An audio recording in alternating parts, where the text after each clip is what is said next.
보답하라. 역경이 닥쳐와도 굴복하지 말고 한 가지 일을 꾸준히 하라는 속담인데요. 삶에 대한 뜨거운 열정이 있어야 가능하지 않을까 합니다. 오늘은 우연한 기회에 하남당 이유립 선생을 만난 이후 지금까지 한민족 역사 복원운동에 열정을 쏟고 있는 분을 만나봅니다. 박정학 사단법인 한배달 이사장이자 치유 학회장님이 주인공입니다.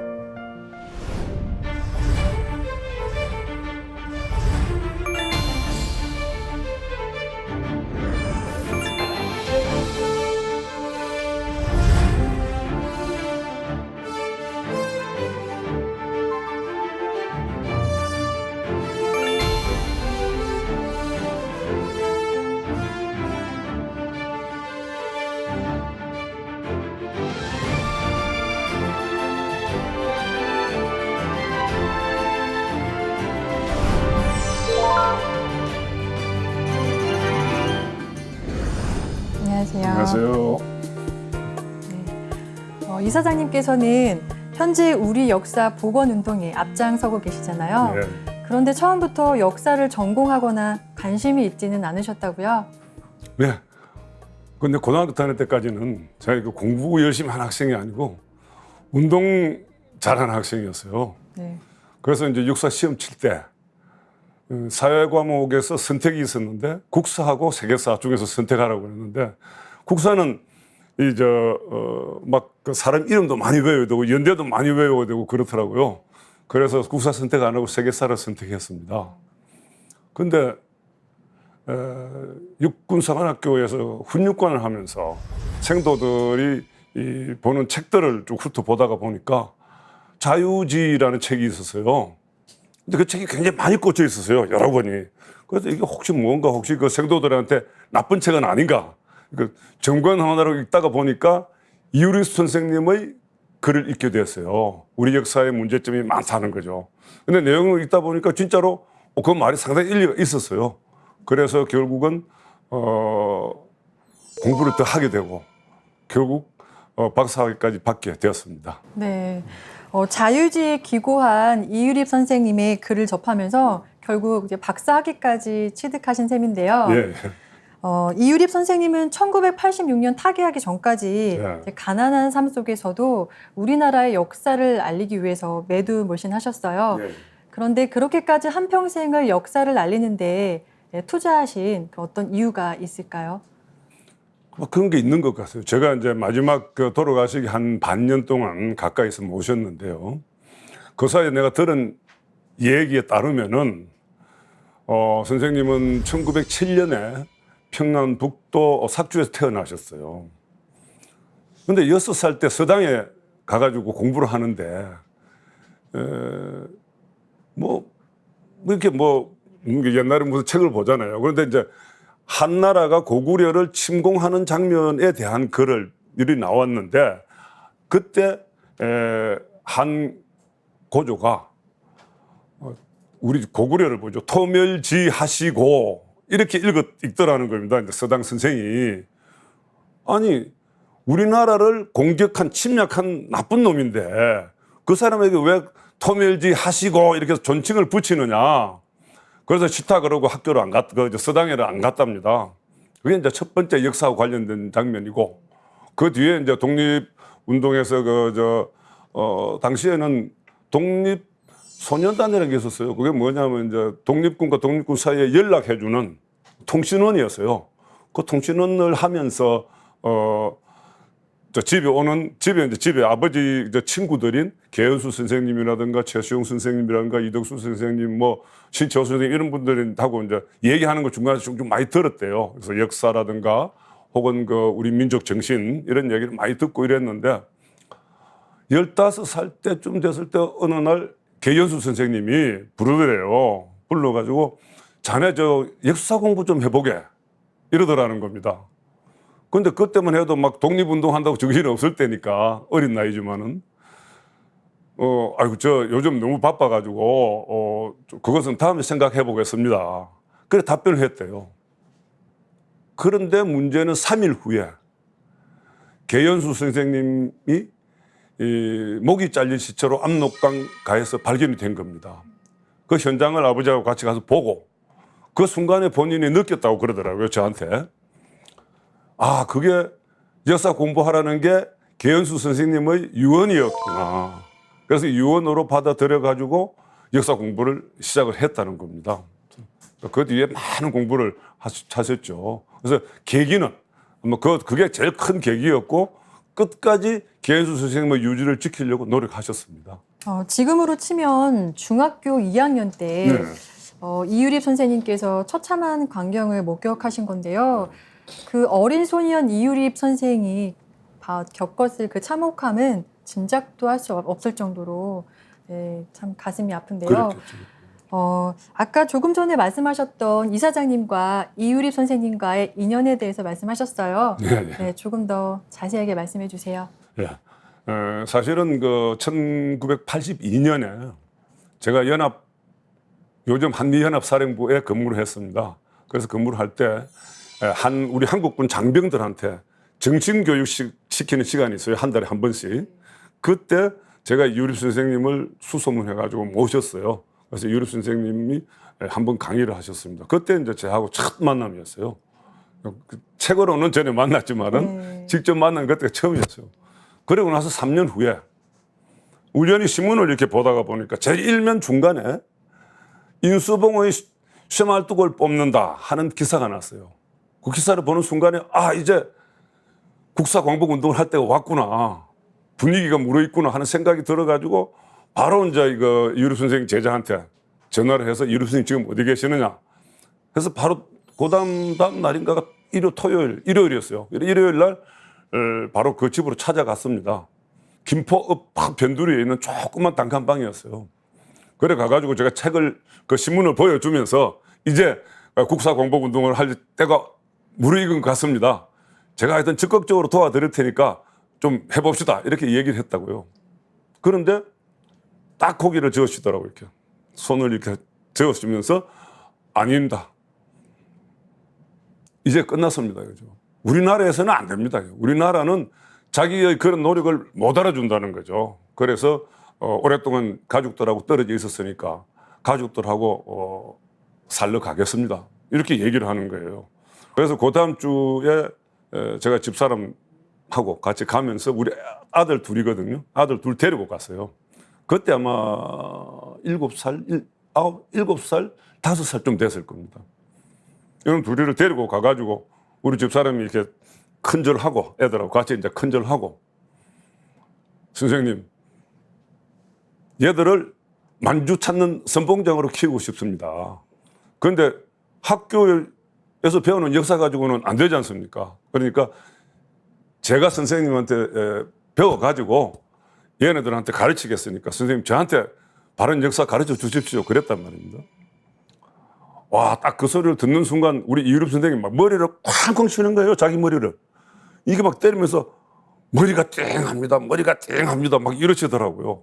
그 말이 무슨 말인지 제가 몰랐는데 나중에 이제 제자들하고 또 나중에 이렇게 옆에서 들어보니까 그 당시만 해도 그분들만 해도 여자는 집에서 살림이나 살고 뒷바라지나 하고 남편 뒷바라지나 하고 그러는 것이라고 생각하고 있었는데 아니 우리 집 사람이 그때만 해도 젊은 사람이잖아요. 젊은 사람이 역사 공부하겠다는 것부터도 어려운데 아니 만주 땅 찾겠다는 얘기를 하니까요.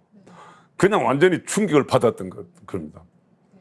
집사람은 마지막 제자이면서 이유립 선생님 마지막 제자이면서 돌아가시고 한남당 기념사업회 회장을 맡은 겁니다.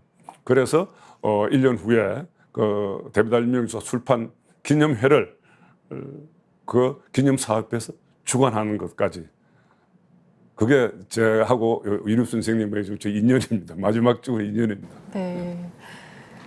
사모님께서도 이유립 선생님의 제자였다면 이제 두 분 모두 정말 체계적인 역사 공부를 하신 건데요. 네. 이사장님은 현재 역사운동단체 한배다를 이끌고 계시죠? 네. 어떤 단체인지 소개 좀 해주세요. 예. 아까 제가 말씀을 드렸듯이 마지막에 좀 더 조직적으로 광복운동을 해야 하다가 돌아가셨잖아요. 그래서 이제 장례 다 치르고 나서 이제 우리 같이 교육받고 돈 내고 했던 사람들이 다시 모였어요. 모였더니만 얘기가 그 마지막 말씀이 유언 아니냐. 유류 선생님이 조직적으로 국상운동 하라고 하는 게 유언이었으니까 우리가 조직을 만들자. 7월 1일 날 인사동 사거리에 사무실을 하나 냈습니다. 그래서 그러고 나서 바로 이제 그 사단법인 등록하기 위해서 수료를 제출하고 돈을 모으고 이래가지고 12월 30일 날 서울교육청으로부터 사단법인 허가를 받았습니다. 등록을 받아 했댔죠. 그래서 사단법인 한배달이라는 게 출범이 된 겁니다. 제일 먼저 한 게 뭐냐면 시민 강좌. 네.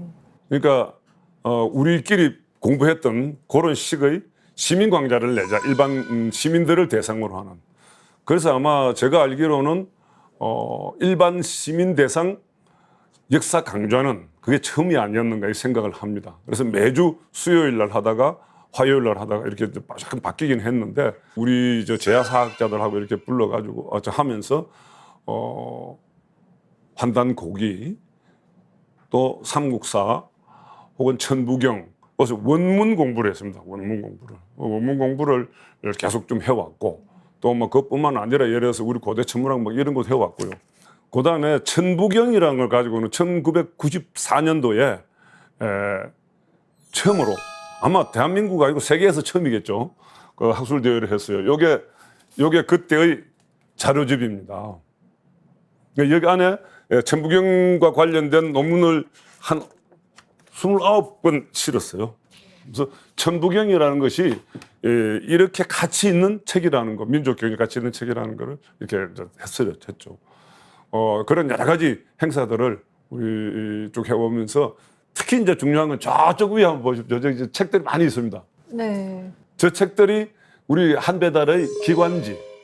그래서 처음에는 개골간지를 내다가, 그다음 개간지를 내다가, 우골간지를 내다가 총 86회를 출판했습니다. 이거는 제가 자부하건대 우리나라 바른 역사, 속 제야사학자에서 얘기하는 민족사학의 내용을 대중화시키는데 굉장히 크게 기여했다고 생각을 합니다. 그래서 뭐 이런 일들을 쭉 해오고 있습니다. 네, 정말 다양한 활동을 하고 계신데요. 이사장님께서는 책도 저술하셨다고 알고 있어요. 네, 책 소개 좀 부탁드립니다.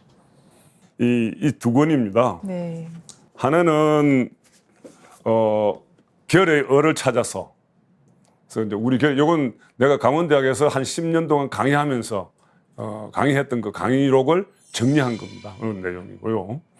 그다음에는 요건 이제 2012년도에 다시 그 중에서 결의 을 중심으로 핵심으로 묶은 겁니다. 그래서 너와 내가 어우러져 우리가 되는 세상. 요거는 바로 홍익인간 사상을 경제 정치에 적용하는 방법을 제가 뚝 썼던 겁니다. 이사장님은 결의열 박사 1호로도 알려져 있는데요. 다양한 학술대회에서 홍익인간 정신을 강조하고 계시잖아요. 네. 결의열과 홍익인간은 밀접한 관련이 있을 것 같아요. 그렇죠. 네. 그런데 학교에서는 안 가르쳐 주죠. 네. 결의 을이라는 말은 쓰죠. 민족 정신, 민족 정체성 혹은 결의 을이라는 말은 쓰는데 그게 뭔지는 안 가르쳐 줍니다. 근데 제가 이렇게 이제 박사학위 논문이 한민족의 형성과 얼에 대한 연구라는 겁니다. 그러니까 역사학 논문에서 얼을 처음 쓴 학자이기 때문에 결의열 1호 박사라는 칭호가 붙었는데 제가 생각할 때는요. 아까 유류 선생님 설명할 때 민족 정신을 중시했다고 그랬잖아요. 정신이 바탕이 되지 않은 역사는 있을 수 없습니다. 그리고 정신이 바탕이 되지 않는 문화도 있을 수 없습니다. 그래서 역사와 전통 문화는 그 바탕이 되는 정신이라고 그럴까, 뭐 을이라는 게 있어야 되잖아요. 근데 그것이 뭐냐, 이걸 찾다가 보니까, 홍익인간이라고 하는 게 이제 삼국 유사에 나오지 않습니까? 그리고 삼국 유사에는 그것뿐만이 아니고 뒤에 제세 이화가 나옵니다. 세상에 살면서 실천하라는 거죠. 그러니까 홍익인간을 실천하라. 저는 이렇게 딱 간단히 해석을 했어요. 간단하게. 그래가지고 결국 뭐냐면 결의 을이라는 거는 홍익인간이라고 하는 민족 정신만도 아니고 그것을 실천하는 실천력까지를 보태서 결의 얼이라고 생각을 한 겁니다. 우리 결의 얼을 민족 정신, 홍익인간이라는 민족 정신과 그것을 실천하는 실천 의지, 이 두 개를 보태서 저는 결의 얼이라고 이렇게 생각을 합니다. 결의 얼의 핵심이 모두가 어우러져서 하나가 되는 네. 홍익인간 정신이다라고 말씀해 주셨어요. 네, 이사장님께서는 치유학회도 지금 맡고 계신 걸로 알고 있는데요. 네. 네, 단체 소개 부탁드려요. 우리 한배달 회원들이 중국에 차문화 답사를 갔어요. 이 차문화 답사를 갔다가 탕로계를 갔는데 탕로계 귀근원, 그러니까 뿌리로 돌아가는 뜰이라고 해가지고 그 안에 중화 삼조당이라는 걸 세워놨더라는 겁니다. 그건 뭔데 물었더니만요. 지금까지는 중국 사람들이 자기 나라를 한족 혹은 화족이라고 그랬어요. 자기들 족명을. 그런데 실제 중문 자기들 영토 안에 지금 제일 많이 살고 있는 건 동이족과 묘족입니다. 묘족이 더 많아요. 그러니까 이 묘족을 안 끌어안으면 안 되겠다 싶으니까 중화족이라는 종명을 하나 만든 겁니다. 그래서 중화족이라는 종명을 만들면서 자기들이 지금까지 모시고 있던 황제 흔운, 시조, 황제 흔운 이외에 동이족의 시조인 염제, 묘족의 시조인 치우제, 이 세 사람을 다 합쳐서 중화삼조라고 이름을 갖다 붙인 겁니다. 그 얘기를 듣는 순간, 이러다간 우리 조상인 치우를 뺏기겠다 싶은 생각이 들어가지고, 바로 제가 치우학회 만들자. 그래서 1999년 12월 27일 날 치우학회가 탄생했습니다. 그래서 바로 다음 해에 치우 자료집, 이 치우 자료집을 만들었어요. 치우에 대해서 우리나라하고 중국의 각 책에 나와 있는 기록들을 모았죠. 그리고 이제 첫 학술 대회를 한 거는 아까 말씀드렸듯이 이게 이제 첫 학술 대회 한 내용이고요. 그 다음에 2001년도에는 연변대학에 가가지고 국제 학술 대회로 개최를 했습니다. 환단고기 삼성기 하편에 보면 배달국 14대 임금, 좌우지 한웅에 대한 내용이 나오는데요. 별칭이 치우천왕으로 기록이 되어 있어요. 네, 치우천왕은 어떤 분이셨는지 좀 더 말씀해 주세요. 네, 지금 말씀하신 대로 배달국 14대 임금입니다. 배달국 모르잖아요. 우리나라 역사에 배달국 안 나오잖아요. 그런데 우리 민족을 무슨 민족이라고 해요? 배달민족. 배달민족이라고 하죠. 그래서 배달민족을 한번 우리나라 큰 사전 한번 찾아보세요. 삼고시대 우리나라 이름이라고 나옵니다. 우리나라 최초의 국가라고 나옵니다. 그래서 우리 민족을 배달민족이라고 하죠. 그 나라의 14대 임금입니다. 그러니까 서기 전으로 따지면은 2707년부터 1599년까지 108년 동안 임금을 했습니다. 근데 뭐 그 임금했다는 건 별로 중요하지가 않습니다. 사실은요. 그게 뭐냐면 첫 번째 군대를 만듭니다. 군대는 그 당시에는 군대가 없었어요. 밭에서 농사 짓다가 와 적군 쳐들어왔다 그러면 그 곡괭이나 막 이런 거 들고 나가서 싸우고 이러던 때입니다. 군대라는 조직이 없었어요. 전담, 즉 국방을 담당하는 전담 조직이 없었어요. 처음으로 만든 겁니다. 기록상이 그렇습니다. 기록상으로. 두 번째는 그럼 군대면에서 뭐예요? 싸울 무기가 있어야 되잖아요. 싸울 무기를 만들었죠. 그 무기를 금속 무기 5가지를 만들었다고 기록이 나와요. 투구부터 시작해가지고 방패, 그다음에 칼, 창, 도끼. 그리고 특히 중국 그 상해도 보면 전부 도끼를 들고 있어요. 도끼가 아마 중국 사람들보다 되게 무서웠던 것 같아요. 그래가지고 도끼를 들고 있는 걸로 나와요. 치우천왕은. 그래서 그 5가지 무기를 만들어가지고. 그럼 그거 만들어 놓으면 또 뭐 합니까? 이 무기를 사용하는 방법을 가르쳐야죠. 검술. 그렇죠? 요즘 검도 하잖아요. 그 무기를 사용하는 방법입니다. 도끼술. 도끼로 쓰는 방법. 이런 것을 좀 더 가르쳐요. 여기서 이제 우리 한자로 쓰면 전기, 전쟁 기술을 가르칩니다. 네. 그래서 우리 치우천왕이 그렇게 완전히 그쪽 지역을 다 장악했던 그런 사람이다. 볼 수 있고. 그걸 종합하면 간단합니다. 자, 군대 없던 군대 만들었죠. 무기 만들었죠. 전투 기술 만들었죠. 다만 이거를 진취성이라고 저는 이름 붙입니다. 굉장히 앞선 과학적인 사고방식이었잖아요. 진취성. 두 번째, 한꺼번에 확 휩쓸어 버렸죠. 자, 역동성. 우리 결의가 갖고 있는 특징, 역동성. 세 번째, 황제도 안 죽이고 포용해가지고 제후로 임명했잖아요.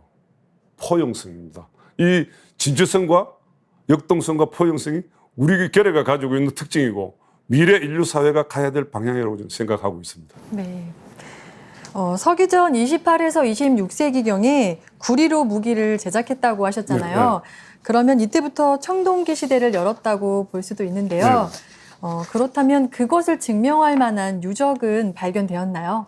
요것이 치우천왕 때 유적이라고 하는 거는 지금 아직은 안 나왔습니다. 이제 제가 탕록에 가서 현장에 가서 보니까 청동기만 없어요. 다른 거는 다 있는데 청동기는 없습니다. 그래서 이게 과연 청동기일까? 청동기가 아니고 쇠, 철일 수 있습니다. 왜냐하면 철은 빨리 부식돼서 없어져요. 청동기였으면 남아 있을 텐데 철기였기 때문에 없지 않을까. 기록상으로도 보면 철을 캤다고 나오거든요. 그래서 철기일 수도 있고, 그 다음에 청동기로 따진다 그러면은 치우천왕에 태어났던 요하문명 지역에 서기전 28세기부터 26세기까지의 청동기 유물이 나왔습니다. 나와 있고요. 그 다음에 특히 그 바로 위에 있는 적봉 지역에서는 서기 40세기의 거푸집이 나왔어요. 청동 거푸집이. 그러니까 청동기를 만들었다는 얘기죠. 그 다음에 거기에 관련되는 기록은 아까 잠시 설명드렸지만 한 중국에 한 40개 정도 책에 135개 항목이 나옵니다. 그 속에 한 3분의 2 정도는 치우천왕이 금속 무기, 또 청동은 아닙니다. 금속 무기를 만들었다고 하는 내용입니다. 그래서 그거를 다 종합해 보면은 분명히 청동기 시대였다고 볼 수 있습니다. 네. 단군 조선 이전에 배달국 시대가 있었다는 사실이 드러나는 셈인데요. 중국이 치우천왕을 중화삼조로 끼워놓고 있음에도 불구하고 우리나라는 기초 문헌 자료도 없이 신화로만 치부하고 있는 실정인데요. 네. 그게 우리나라 정부와 우리나라 학계의 현실입니다. 그러니까 아예 치우천왕은 우리나라 사람이라고 생각도 안 하는 겁니다. 그러니까 환단고기에 나오는 기록을 100% 부정하고 있잖아요. 커다란 문제죠. 근데 이제 그보다 더 큰 문제 하나만 얘기해 드릴까요? 네. 이순신 장군께서 난중일기에 보면은 치우사당에 가서 제사를 지냈다 하는 게 나와요. 그게 치우천왕의 사당이 어디 있었느냐 하면은 지금의 뚝섬입니다. 네. 근데 왜 거기에 있었냐 하면은 그게 땅이 굉장히 넓었잖아요. 그러니까 군대들이 어디 전쟁에 출동하려고 그러면 거기에서 다 집결을 하는 거예요. 그래서 거기에 가서 제사를 지내고 출발하는 겁니다. 그게 이제 뚝사인데 그 뚝사가 1990년 총가에 한번 그 홍수가 크게 지면서 다 떠내려가 버렸답니다. 그 뒤에 아직까지 복원은 안 되고 있습니다. 그러니까 치우천왕 사당은 우리나라에는 없는 겁니다. 그런데 동묘 아시죠? 네. 그 동묘가 누구의 사당인지 아십니까? 네, 관운장을 모신 사당이죠. 예, 네. 그렇습니다. 동묘가 뭐 줄임말이냐면 동관왕묘입니다. 관왕이라는 건 관운장을 의미합니다. 그러니까 관운장 묘가 동서남북 다 있었는데 동쪽에 있던 관운장 묘입니다. 그래서 사적으로 지적을 해가지고 우리 국민의 세금으로 관리하고 있습니다. 관운장 사당은 그렇게 관리하면서 치우 사당은 복원도 안 한다. 이것이 우리나라 정부의 현실입니다. 치우천왕이 중국인의 시조가 된다면 배달국과 단군조선 그리고 중국 동북부를 지배했던 동이족의 영토까지 모두 잃어버리는 셈인데요. 그렇죠. 역사적으로 어떻게 해야 할까요? 그 보통 문제가 아닙니다, 사실은요.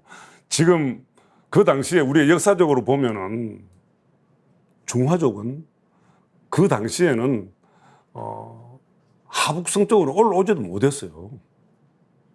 그냥 서안하고 그 근방에만 있었던 조그만 그룹이었어요. 조직에서. 그런데 그 지금 현재 요하문명 쪽에 황제의 후손들이 살았다고 지금 동북 공정에서 거짓말하고 있어요. 그렇게 만들어 가고 있습니다. 그게 되면은 어떻게 되는지 하면은요. 현재 그 지역에는 한 서기 8,000년 전부터 서기 전 8,000년 전부터 서기 전 2,000년, 3,000년 때까지의 문명이 다 있습니다. 유적들이 다 있다고요. 우리가 당군도 신화라고 부정해버리고 또 치우천왕의 유적도 부정해버리면은 그거는 누구 유적이 되겠습니까? 중국 사람 유적이 되잖아요. 그럼 중국 사람 유적 만들도록 지금 우리가 도와주고 있는 겁니다. 근데 이거를 뺏겨버리고 나면은 우리 조상들 다 뺏기잖아요. 그럼 그걸 하려면은 바로 이 역사를 찾아야 됩니다. 좀 유물 유적 가지고, 그 다음에 그것을 기록으로 증명하고, 이렇게 해가지고 우리 역사화 시켜야, 즉 치우천왕을 우리 역사화 시켜야 그쪽 지역 문명을 안 뺏기고 우리 조상들의 문명으로 지킬 수가 있습니다. 네, 이제 우리들의 염원 덕분인지 역사 속에 묻혀져 있던 치우천왕이 2002년 월드컵 때 화려하게 부활했어요. 그런데 도깨비 모양으로 표현을 했는데요. 이유가 뭘까요? 예, 붉은 악마의 그 깃발은 아까 제가 말씀드린 이제 도깨비인데, 네. 그럼 이건 누가 그렸느냐 하는 거죠. 이제 지금 현재 붉은 악마 깃발은 1999년도에 장부다라고 하는 스포츠 관련한 그 사업을 하시는 분이 있어요. 스포츠 디자인 전문인데 그 양반이 했어요. 그런데 제가 전화를 해서 물어봤습니다. 당신 치우천왕을 알고 했느냐? 그랬더니 잘은 모르는데 조금 압니다.